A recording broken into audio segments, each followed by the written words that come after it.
Tu ne connaîtras pas le bonheur. Je suis désolé, hein, mais t'as très peu de chance.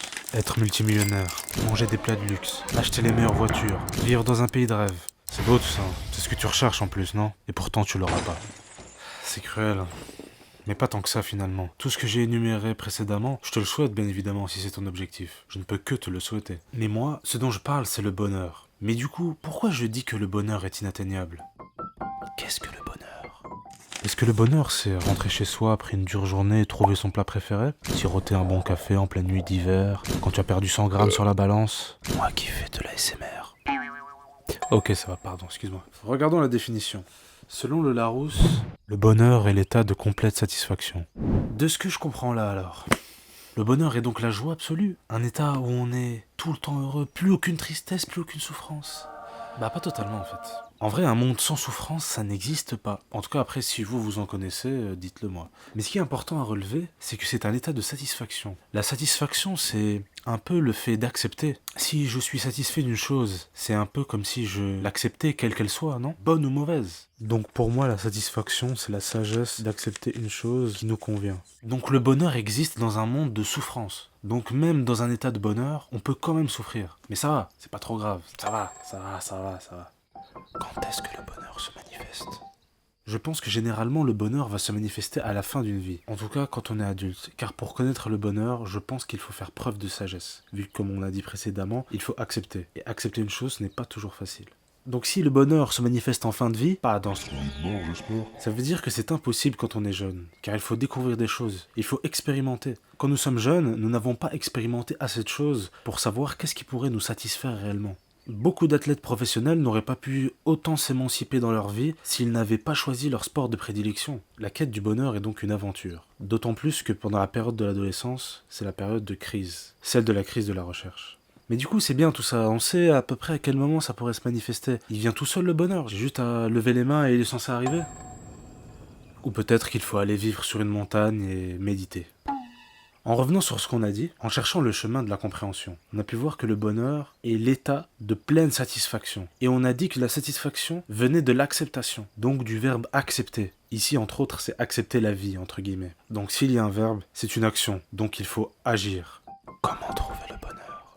Bon, ok, d'accord, on a trouvé pas mal de petits indices, mais qu'est-ce qu'on doit trouver en fait? Même si on a vu la définition du bonheur, c'est quoi réellement? C'est quoi concrètement cet état de satisfaction?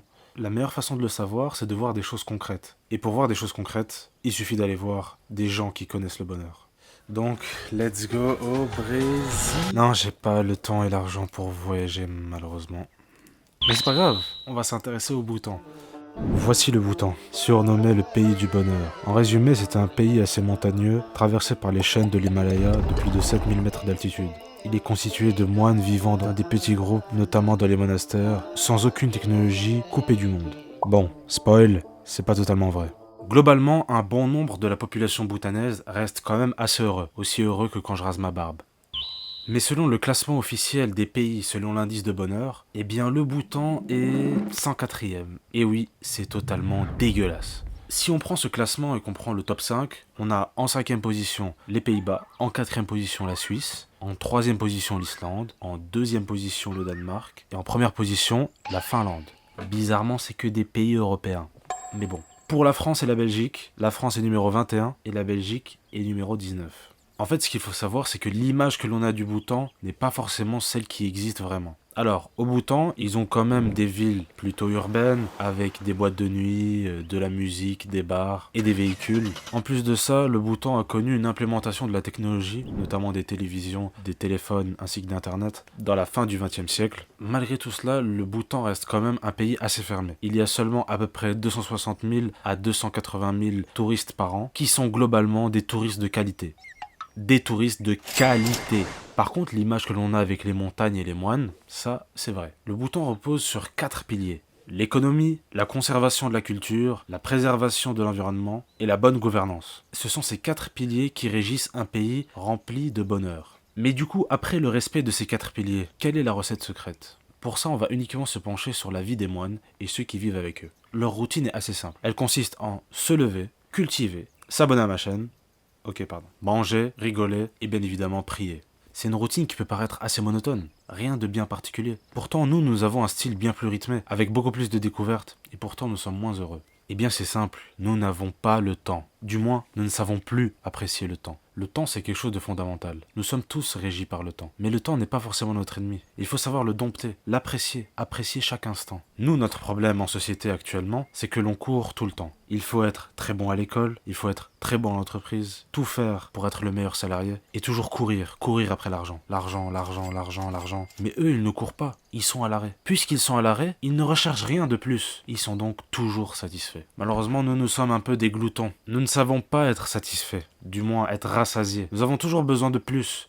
d'objets, plus de matériel, acheter toujours plus. Et c'est ça qui nous rend malheureux. Notre désir d'émancipation et d'aller toujours vers le haut finit par nous conduire à toujours aller vers le bas et creuser notre propre tombe.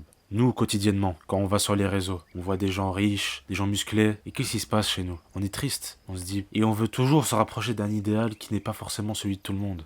Et c'est pour ça que l'on doit s'ancrer dans le présent. Le principal, c'est que le passé et le futur ne nous intéressent absolument pas. Il n'y a que le présent qui est important. Car malheureusement, nous, dans ces trois piliers que consistent le passé, le présent et le futur, nous avons négligé le présent. On se concentre trop sur la tristesse des regrets du passé, et sur la tristesse de notre futur, et sur la tristesse de notre futur incertain. Mais si on revient sur un point que j'ai dit tout à l'heure, j'ai dit que le bonheur c'était une aventure et qu'il fallait agir. Et maintenant je vous dis que justement c'est le contraire. Eh bien pourquoi? Tout simplement car oui, il faut agir. Oui, il faut avancer. Mais lorsque je dis qu'il faut avancer, il ne faut pas forcément aller chercher le bonheur. Ce n'est pas ça, non. C'est comme si tu tombais dans l'eau et que tu te noyais et que tu cherches absolument une bouée autour de toi pour te sauver. Qu'est-ce qu'il va se passer? Tu vas finir par être noyé à cause du temps que tu auras perdu pour chercher cette bouée qui n'existe pas. Au lieu de chercher un autre moyen qui pourrait te sauver. Pour moi, le bonheur repose sur deux choses. Vivre sans te soucier de ce que tu as autour et être reconnaissant de ce que tu as. Pour illustrer ça, imagine-toi sur une échelle à chercher ce fruit inatteignable qui vacille au vent et à te pencher à essayer de toucher ce fruit qui est pourtant bien plus loin que toi. Qu'est-ce qui se passe? Tu perds donc l'équilibre et tu tombes violemment sur le sol. Alors que ce fruit si fragile, si tu l'attendais en dessous en tendant tes mains avec un peu de patience, il finira par tomber et tu pourras le cueillir. Le résultat attendu est le même et pourtant la façon de procéder est totalement différente. Je dirais que la phrase qui résume un peu cette vidéo, c'est celle donnée par Horace il y a plusieurs siècles qui est Carpe diem. Cueille le jour sans te soucier du lendemain. Maintenant, il est temps pour moi d'aller à l'aventure.